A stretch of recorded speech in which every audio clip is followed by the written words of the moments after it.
বাংলাদেশের একজন সুপরিচিত চলচ্চিত্র অভিনেত্রী পরীমণি শামসুন নাহার স্মৃতি, যিনি পরীমণি নামে অধিক পরিচিত। তিনি মডেলিং এর মধ্য দিয়ে তার কর্মজীবন শুরু করেছিলেন। চলচ্চিত্রে একের পর এক ছবিতে অভিনয় করে তিনি প্রভূত খ্যাতি লাভ করেন। বাংলাদেশের দর্শকদের মধ্যে অভিনেত্রীর বিশেষ জনপ্রিয়তা রয়েছে, সেই সুবাদে তার অনুগামীর সংখ্যাও অনেক।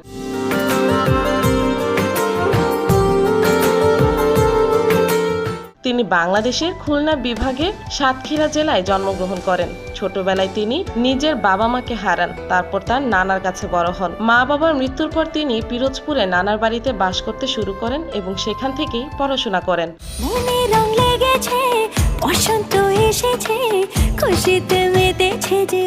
পরীমণি নানার বাড়িতে থাকার সময় স্থানীয় একটি বিদ্যালয়ে পড়াশোনা করে মাধ্যমিক ও উচ্চ মাধ্যমিক